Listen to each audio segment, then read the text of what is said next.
ৰাধে ৰাধে। আমাৰ মুখৰ বাণী হৈছে এনেকুৱা এটা সাংঘাতিক এফাৰ্মেশ্যন। কিছুমান মানুহে যে কৈ থাকে মোৰ জীৱনটোত সদায় দুখেই, সুখৰ মুখ মই কোনোদিন দেখাই নাপালোঁ। মোক ঘৰৰ মানুহে হিংসা কৰে, মোক ওচৰৰ মানুহে হিংসা কৰে, মোক পৰিয়ালে হিংসা কৰে, মোক সকলোৱে হিংসা কৰে। গতিকে মোৰ জীৱনত কেতিয়াও শান্তি সুখ সমৃদ্ধি নহ'লেই, সদায় দুখেই।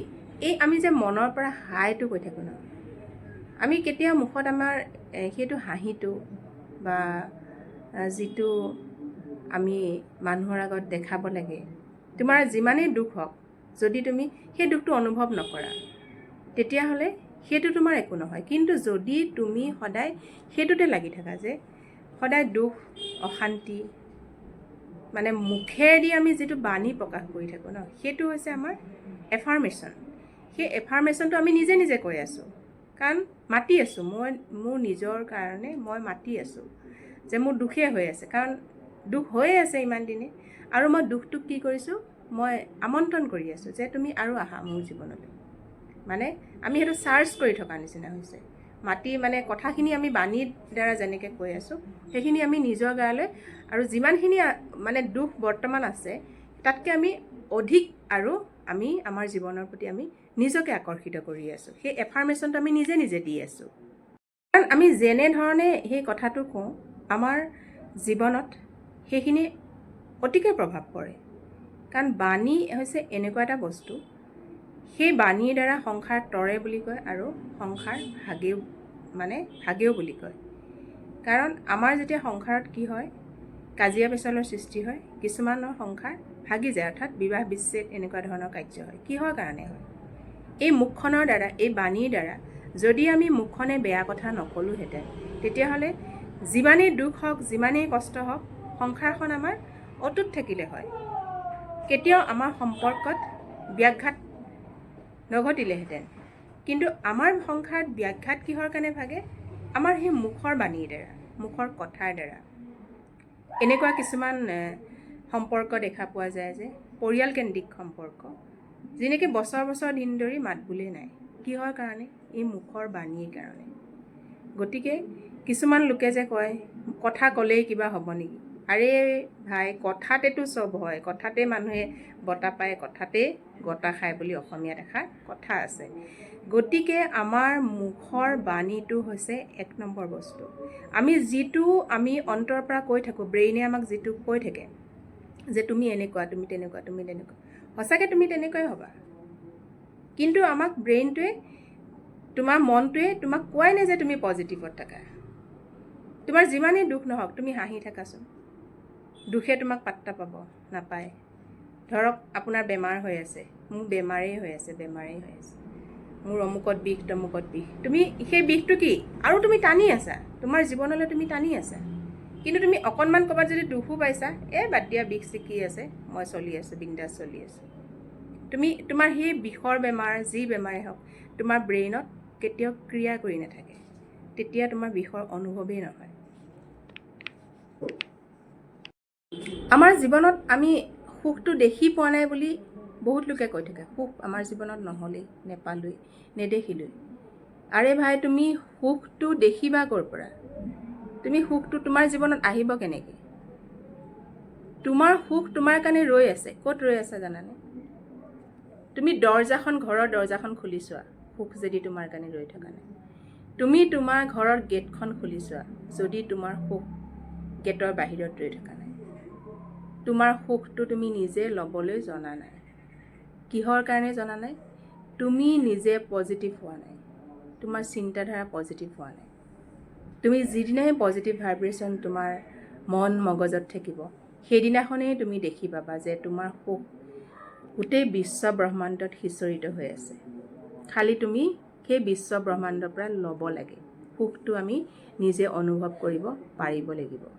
যদি তুমি নাকাৰাত্মক নিগেটিভ ভাইব্ৰেশ্যনতে সদায় থাকা, সুখ তোমাৰ ক'ৰ পৰা আহিব? সুখ কেতিয়াও নাহে মানুহৰ জীৱনত। তুমি হাবাথুৰি খাই ফুৰা, হাবাথুৰি খাই তুমি মৰি যোৱা, সুখ তোমাক জীৱনত এনেকুৱা এটা ভগৱান স্বৰূপ হৈ কেতিয়াও নাহে। সেই বস্তুটো তুমি নিজে, সেইটো মনৰ পৰা সেইটো নিজে ল'বলৈ শিকিব লাগিব।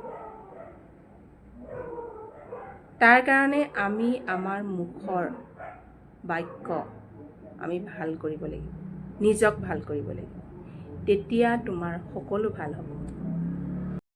আমি জীৱনত কি কৰোঁ, সদায় এটা কমপ্লেইন মাইণ্ড লৈ আমি নিজৰ ব্ৰেইনটো আমি ছেটিং কৰি লৈছোঁ, নিজে লৈছোঁ। কেনেকৈ লৈছোঁ, মই তাৰ দেখোন ভালেই কৰিছিলোঁ, তাৰ অমুকৰ বিপদৰ সময়ত তাৰ বিপদৰ সময়ত মই সহায় কৰিছিলোঁ, কিন্তু সি আজি মোক কি কৰিলে, সি আজি মোৰ বিপদৰ সময়ত লাত মাৰি দিলে। আমি কথাটো কেনেকৈ কওঁ, কমপ্লেইন কৰোঁ যে তাক কৰিলোঁ, সি মোক নকৰিলে।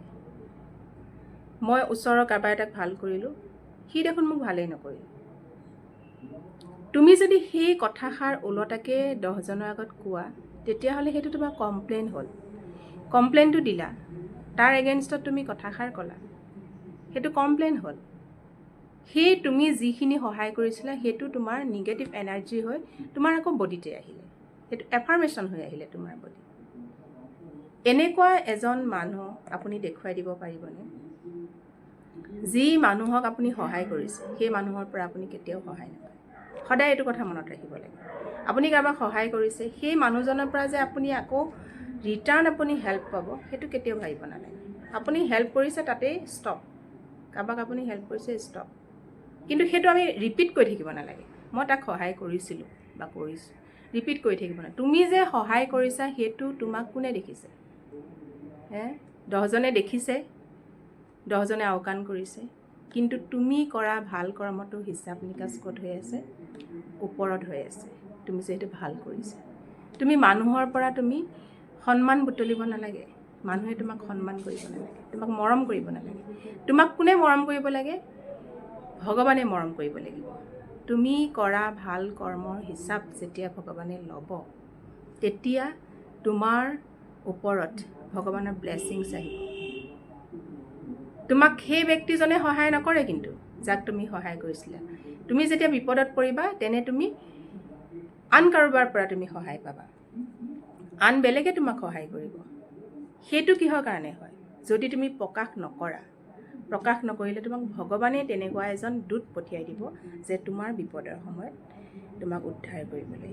বহুত ক্ষেত্ৰত আমি দেখোঁ যে ক'ৰবাত বিপদত পৰোঁ, ভাল মানুহ এজন কেতিয়াবা বিপদত পৰে, সৎ পথত চলা মানুহ এজন বিপদত পৰে, কিন্তু সেই বিপদত পৰাৰ সময়টোতে উদ্ধাৰকাৰী কোনোবা নিশ্চয় আহেনে নাহে, তেতিয়া আমি অনুভৱ কৰোঁ যে ভগৱানে এজন দূত পঠাই দিছে। এইটো মোৰ জীৱনৰ লগত বহুত হৈছে। মই ৰাতি 12টা বজাত বিপদত পৰিলেও মই ধুনীয়াকৈ আহি পাওঁ। এইটো মোৰ লগত বহুত বাৰ হৈছে, মই এইটো ক'ব নোৱাৰোঁ। মোৰ কথাটো বাদ দিলোঁ, মই আপোনালোকৰ কথা কৈছোঁ। গতিকে আপুনি কেতিয়াও নাভাবিব যে মই তেওঁক সহায় কৰিছোঁ তাৰ পৰা সহায় পাম। আপুনি নিশ্চয় বেলেগৰ পৰা সহায় পোৱাটো নিশ্চিত, সেইটো আপোনাক ভগৱানে পঠিয়াই দিব যদি আপুনি সৎ হয়।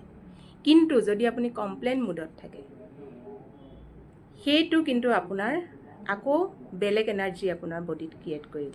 গতিকে কাৰোবাৰ ভাল কৰ্ম কৰিলেও, কাৰোবাৰ কাৰণে ভাল কিবা এটা কৰিলেও আপুনি মুখেদি কেতিয়াও প্ৰকাশ কৰিব নালাগে যে মই তাক কৰিলোঁ, সি মোক নকৰিলে।